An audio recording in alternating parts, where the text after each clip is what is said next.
So as of October 10th, 2025, a ceasefire was announced by the Trump administration between Israel and Palestine, supposedly ending the current war being waged by Israel. And so this war over the last 2 years has devolved into the Israeli state running a rampant genocidal campaign on the people of Gaza that, by conservative estimates, has killed over 68,000 people, with over 170,000 people injured. Of course, the likely death toll will rise to over the hundreds of thousands in the coming weeks and months as we learn more and are able to assess more.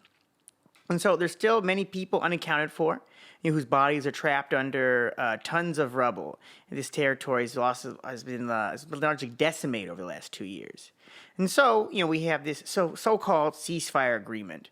But journalists in Gaza are reporting that refugees taking shelter in the south of Gaza have already steadily begun marching north as Israeli troops have been withdrawn. And so tired people seeking not just safety, but trying to rebuild their lives and their country. However, Palestine is still an occupied country, and the Zionists have not given up their overall strategy of genocide and occupation. Israel has denied entry over half of the aid outlined in the present ceasefire agreement, supposedly due to the delayed return of the bodies of Israeli hostages, which, of course, Hamas has to find under all the rubble created by Israeli bombardment. And this ceasefire agreement states that at least 600 out of the 1,800 aid trucks must be led into Gaza by October 15th, with only 216 have reached their intended destination. So this is in addition to Israeli protesters working to block aid into Gaza. So there's plenty of Israeli civilians also working to impede the ceasefire agreement, not just the Israeli government. There's been reports of drone attacks in Khan Yunis in Gaza, and Israeli snipers reportedly killed 5 people in Gaza cities. So these are just 2 examples of the multiple scattered reports of violence still being carried out by Israel, which, as of October 16th, has happened countless times. I think over 100 Palestinians have supposedly been killed by Israeli military, and there's been over 50 instances the Israeli government breaking the present ceasefire agreement. Yeah, we're recording this today on October 25th, and based on the research that we've done, there's at least 100 people have been killed and hundreds that have been injured. But more so, there's been talk of armed clashes between Hamas fighters coming into conflict with members of militant clans within Gaza. Specifically, one encounter with the Dogmush clan took place in Gaza City. Resulted in the death of over 27 people. One of them being journalist Salwa al-Jafarwahi, who survived 2 years of war in Gaza, to be killed by the Dogmush clan. And so the Dogmush clan is just one of several clan organizations of families and capitalist interests and Palestinian society that have a very strong hold in places like Gaza and the West Bank, and are in deep conflict with ruling parties such as Hamas and Fatah, respectively. So basically, the Hamas has been fighting the Dogmush clan. They're not one of many clans like the Al-Shabaab clan that have occupied parts of Gaza.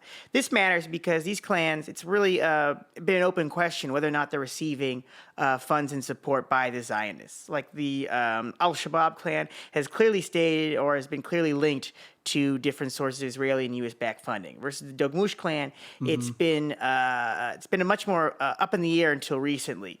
But it seems likely that they are being backed by the Israeli government. And so this is an interesting thing, that as the Israeli government has agreed to withdraw some of its troops, it has not ceased funding different militant groups in the hope that they can offset ruling parties like Hamas and replace them with more pliable Zionist puppets. There's also some tale that even Fatah has been arming and funding different militant groups in Gaza. And so this recent clashes take place after the initial ceasefire have so far killed at least 27 people. Like we said before, one of them was journalist Salwa al-Jafarwahi. This ongoing conflict has been sort of giving precedent for the United States as well as Israel to sort of claim that militant groups inside of Palestine, inside of Gaza, have been not following the ceasefire agreement, with even people like President Trump going in that in order to maintain this ceasefire agreement, they'll send in U.S. troops to go in and kill Hamas. Right, but again, like these conflicts are really just groups like Hamas trying to assert Palestinian control over Palestinian lands and not have them be controlled by Israeli-backed militias. All right, so part of this ceasefire agreement, as of October 13th, Israel exchanged over 2,000 Palestinian hostages for 20 Israeli prisoners. Hamas is still to deliver the bodies of deceased hostages on the 20th, so I believe they managed to turn several of the corpses of the deceased prisoners on the 20th, as well as the bodies of many Palestinian deceased captives were delivered by Israel. So often some of these bodies were decaying, they were blindfolded, handcuffed, clearly executed while in captivity. Even more grisly details of torture that we're not going to go into in this broadcast. Mm-hmm. And so the cessation of the war, is worth celebration, but the people of Palestine know that this is just a brief interlude in the national liberation struggle. Until this conflict has been resolved entirely, the next genocidal war is just over the horizon. And again, we don't have 100% confirmation that this current ceasefire is even going to hold for longer than the next couple of weeks. We could give an update in the coming days that Israel's totally broken its ceasefire. There's even reports of bombings going on, led by the Israeli military. So to call it peace is really stretching the truth. So, the Israeli government is undoubtedly going to attempt to continue. It's going to try again. It's going to try again to exterminate, subjugate, and expel the Palestinian people at large. And so we don't have peace. And so nevertheless, this does not stop the Trump administration from claiming victory, with the announcement of this ceasefire at the expense of Prime Minister Netanyahu. Trump is really making a big deal over the fact that he ended a war that supposedly Bibi was unable to. No, he was unwilling to. And so I think overall this just demonstrates that the United States is the dominant power determining the terms of Israel's war in Palestine. Mm-hmm. That the previous administrations, like the Biden administration, was not unable but unwilling to bring their Zionist dogs to heel. And as we saw earlier this year with the outcome of earlier failed ceasefire attempts, right? The Biden administration had no interest in actually pushing Israel to follow these ceasefire agreements. It was all for show. They were lying. Another interesting bit of news. So part of Trump's victory lap, he gave a speech at the Israeli Knesset early last week, celebrating his own work. The speech was interrupted by two Knesset lawmakers, Ayman Odeh, Palestinian Israeli and the leader of the Hadash party, and Ofer Kasif, the only Jewish member of the Hadash coalition. The Hadash coalition is a far left-wing party in Israel that recognizes the state of Palestine and encourages Palestinians living inside Israel to participate in politics to that end. I mean, can you imagine if the Democrats interrupted Trump's speech instead of just waving fucking signs? It's ridiculous. They would never. They would never, because they are cowards, all cowards. But that goes to the real question. Why is the Trump administration choosing to end the war now?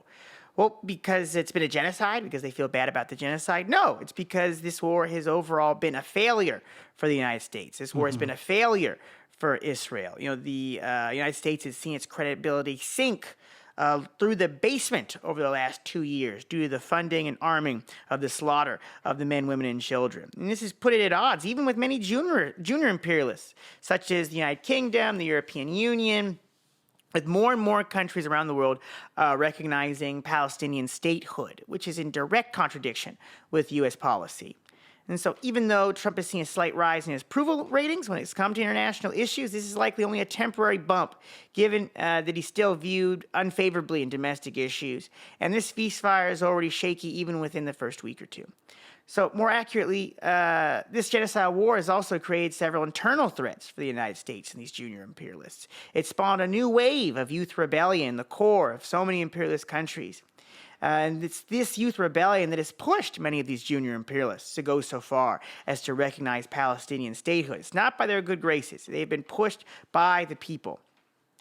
And so the United States is no different. They see these demonstrations as an internal threat. They see the anti-imperialist movement as an internal threat. And so they do understand that if they can only push so far before it creates more and more internal threats. And so the United States has ended this war present to prevent the growth of internal threats and secure its position internationally. That doesn't mean the United States is backing down overall. They're going to try again to displace the people of Palestine. But not today, maybe tomorrow, maybe next week. Further updates. Israel is not allowing the access of the Palestinian Authority even into Gaza as part of the coalition government agreement that was signed during the war between the Palestinian Authority and Hamas, right? So even though Hamas is welcoming another pro-Zionist entity like the PA into Gaza, Israel's not even allowing that. Why? What's part of the reason why Israel is arming militant groups, armed clan groups? They want the Palestinian resistance divided. They don't want a coalition agreement between the Palestinian Authority and Hamas, because this present state, the Palestinian Authority can't be trusted to be pro-Zionist enough. Because of the war, they've had to take too much of a strong anti-Zionist stance, despite what their financial backers want them to do. And this goes back to some of the diplomacy that happened in the People's Republic of China during the war. Some folks may recall that different Palestinian armed groups and militant political groups met within the PRC to sort of set aside some of their differences and enter into co-government at the cessation of the war. And so it's likely that Israel fears that this genocidal war has actually created the basis for even greater unity among Palestinian factions. So, these are our takeaways. What do you think, Dale? Yeah, I mean, just a couple other things. Like, I know Israel is trying everything it can to, essentially cut off Hamas from any sort of leadership within Gaza or amongst the Palestinian people. But despite that, I did read recently that there are negotiations apparently that are going to be happening in Egypt between the Palestinian Authority between Fatah or I think the PLO and Hamas. We'll see how that plays out, because it's obvious that Israel wants to stop at nothing to essentially cut Hamas out of this situation, because despite them previously being in favor of Hamas, now they see them as unreliable. They see these different, potential clan or like militia groups as being a more reliable crony that they could essentially have control over in order to rule over the Gaza Strip. And yeah, just generally as far as takeaways go, I think the thing that we have to keep in mind is that there is never going to be a permanent lasting ceasefire.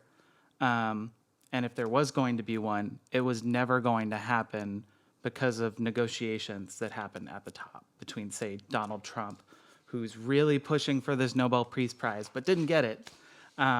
Not that isn't a joke anyways. I mean, I think the leader of the settler movement in Israel was also nominated for a Nobel Peace Prize. It's pretty disgusting. Yeah, people like Trump, Netanyahu, they're never going to be the ones that actually come up with a deal in good faith to create a lasting permanent ceasefire. And the only way that we've seen a shift in things happening is by people power, is by people organizing, is by people targeting the government, targeting these corporations, targeting these different organizations, and taking them to task, I think the only reason why we've seen a number of different, states in the European Union, in the UN, take this new position where they actually recognize Palestinian statehood is because of grassroots movements for Palestine, Obviously, a big part of that is they're putting forward this idea of a two-state solution, which also isn't tenable, but it's still a move forward, that a lot of people wouldn't have even seen coming 10 years ago.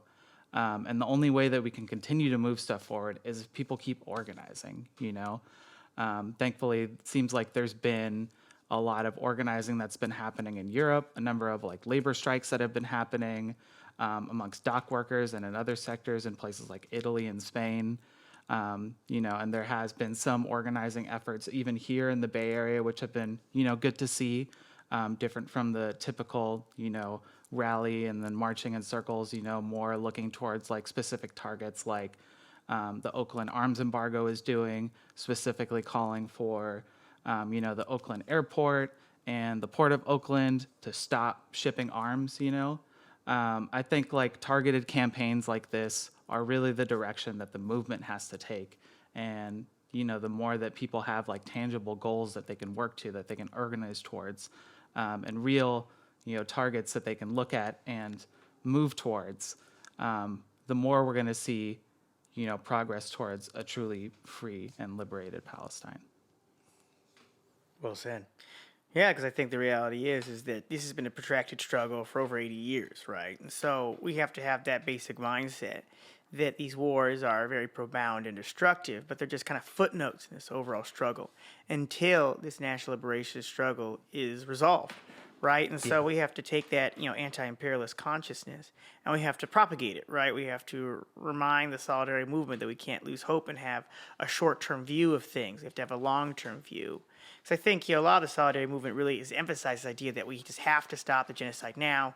Nothing else matters. We have to stop the genocide, and I think there's a lot of truth to that, right? Like the killing of people is awful; that has to be stopped. But ultimately, their ability to wage that genocide is an issue of political power, right? It's not an issue of individual, like say the decency of these people. They have no decency. They would be continuing. If they could, they would kill all of them, right? But they're physically, politically, economically incapable of doing that. And so we have to understand that unless we actually are continuing to wage this anti-imperialist struggle, disrupt this imperialist system, and end these bastards, like it's going to continue, right? We're just going to have a series of broken ceasefires and another war a few years from now that's even more destructive. Yeah, absolutely. And I mean, I think the point that goes even further than that is this was a genocide before October 7th. If we even look at, what the UN considers genocide, one of the really basic points that I always bring up is access to water. Both of the major aquifers that exist in Israel and Palestine are on Palestinian land, and yet Israel has control over that. Water access has always been a huge issue. Denying people access to water is grounds for genocide, and that's on top of the numerous other things that we've seen happen throughout the years, not to get into too much detail, but, it's important to recognize, a lot of the bodies of the Palestinian prisoners who were returned, there's a lot of accounts saying they were missing organs, and this is a thing that's consistently come up for decades. Whenever Palestinian prisoners are returned, just the state that they're returned and their bodies being desecrated, this is a consistent thing. This isn't a brand new thing. And the only way that we're going to keep pushing against this is to move against the tide. There's been so much progress even within the past couple of years, despite all the hardships, despite the countless number of lives that have been lost. And, ultimately people can't get discouraged and look at things in the big picture, just like the amount of progress that's happened in the past couple of years. 5-10 years ago, people would not have been able to imagine this would have been able to happen. And so just to think and to not, get down and, try to adopt what's known as like revolutionary optimism, looking towards the future, thinking about what is possible, thinking about what has been accomplished so far, and thinking about how much more there is to win, instead of like how much we have lost so far, I think is really important. So